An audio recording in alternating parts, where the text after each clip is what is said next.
Kasi ngayon po sa Kongreso, minabuti ko na before the voting na sabihin na ito. Yung mga congressmen na kausap ko, dalawa po ang panakot sa kanila. Una, hindi na i-release yung pondo para sa kanilang mga distrito. O dun sa mga party list, hindi na magre-release ng pondo. Ang pangalawa po, kakasuhan din sila. Kinuha yung lahat ng SALN nila para sila kasuhan. Nabanggit ko po itong mga bagay na to kasi maging sa Kongreso at sa Senado, may mga ganyang pananakot na ginagawa para ma-impeach si VP Inday Sara para matanggal yung kanilang kalaban sa 2028. So, tama yung binanggit ni Atty. Mike, tayo, taong bayan, tayong mga nagsasalita, ituloy po natin yan, pero mukhang humihingi na rin ng tulong yung mga kasama natin sa Kongreso. Humihingi sila ng tulong dahil sila po mismo ginigipit na rin. Pondo at kaso. Yun po ang ginagawa sa kanila. Marami ang hindi boboto ng impeachment dahil hindi sila naniniwala.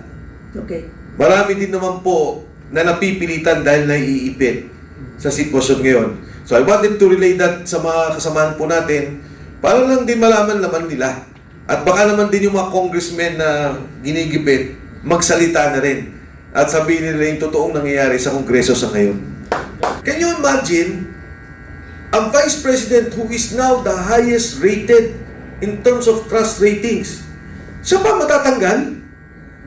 Tingnan yung ratings ng mga presidente, speaker, senators. Si Vice President ang pinakamataas. Bakit siya ang tatamaan ng impeachment? Bakit siya ang kakasuhan? So ito po ang nangyari, definition nila ng politika, naging politika partisan, politika talaga. Ilan kami, ilan kayo, pagbotohan natin yan. Diyan ko ginagalang si Pangulong Rudy Duterte. Nung panahon na nakaupo siya, i-impeach nila si Vice President Leni Robredo na kayang-kaya niya.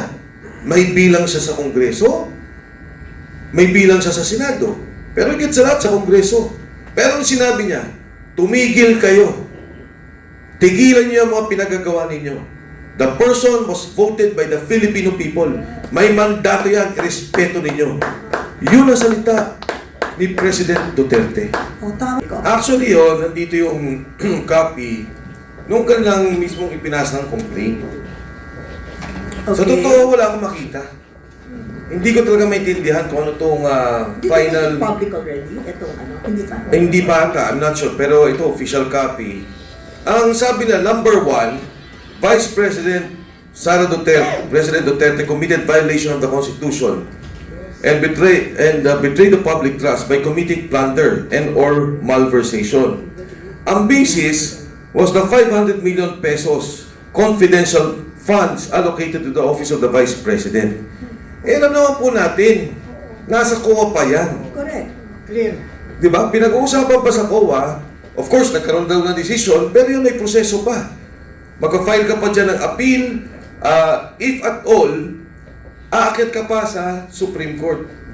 Pwede mo pang i-question kung ano yung mga sinasabi lang culpable violation of the betrayal of public trust.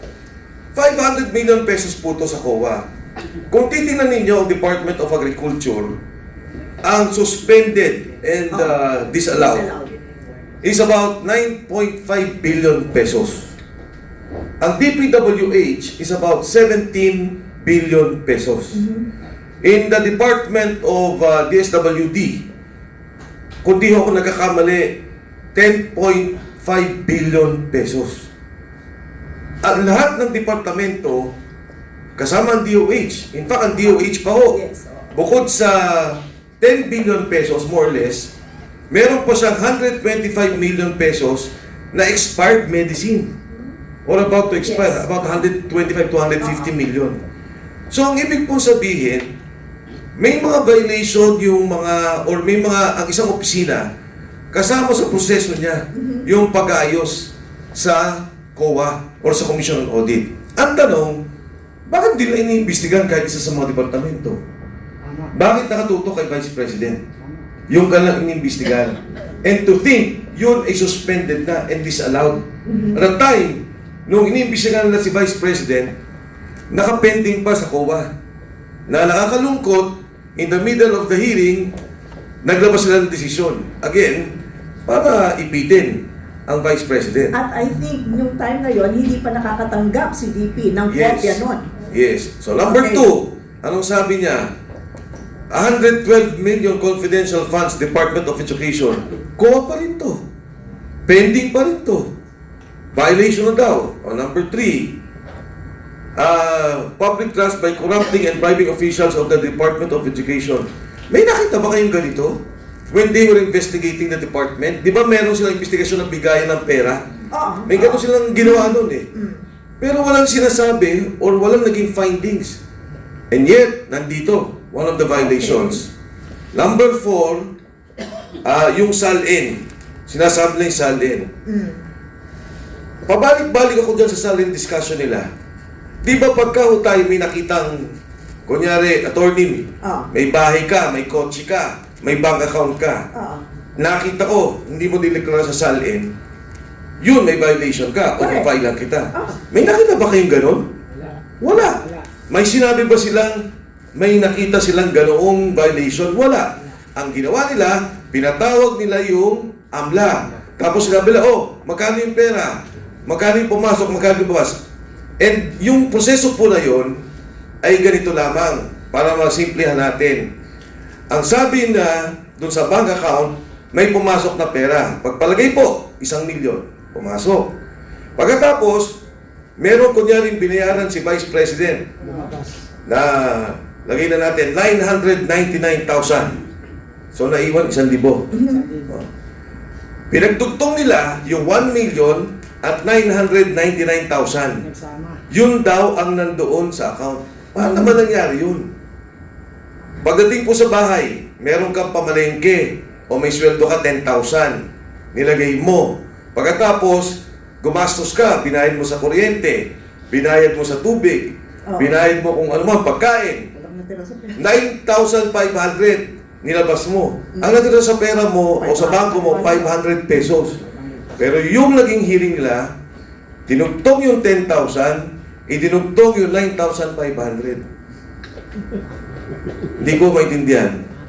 Tapos sabi niya, committed high crimes, contracting to murder or assassinate the President, First Lady, and the former Speaker of the House. Napakalinaw po nun eh. Di ba ang sabi ni BP, alam ko papatayin niyo ako, pero pag pinatay niyo ako, meron na rin akong nakausap. Sa totoo lang, kwentuhan lang yun eh. Wala kwentuhan lang yun. Pangalawa, conditional. Pag pinatay niyo ako, di ba? How can that be a threat? Kahit na away kalye. Di ba? Sa away kalye, o nag-aaway yung dalawa, subukan mong gawin yan.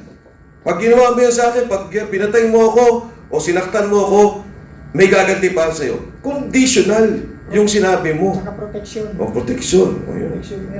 Ano, baka madamay ka sa kaso niyan. Gusto ko nga sir, madamay ako eh. Ito, sabi niya, responded Vice President Duterte, ano daw, committed culpable violation of the Constitution by the high crimes of sedition and insurrection. Saan? Nagkaroon. Kami na nga, nakasama ni Vice President. Kuminsan, sinasabi namin, nasaan si Vice President, ba't hindi nagtatawag? Di ba? Never nagtawag. Nung birthday ni President Duterte, sabi namin kay Vice President, mag-motorcade rally tayo sa Villamor. Hindi walang palawagan ng insurrection kasi ang insurrection po ang ibig sabihin, hahawak tayo ng armas. Babagsakin natin ang gobyerno. Si Vice President nag-announce bigla, mataas na ang presyo ng langis, huwag na tayo mag-motorcade. Yung pa nga po nangyayari. Lahat ng pagkilos, including the PDP group, pag pagkilos, hindi po nakakausap si Vice President.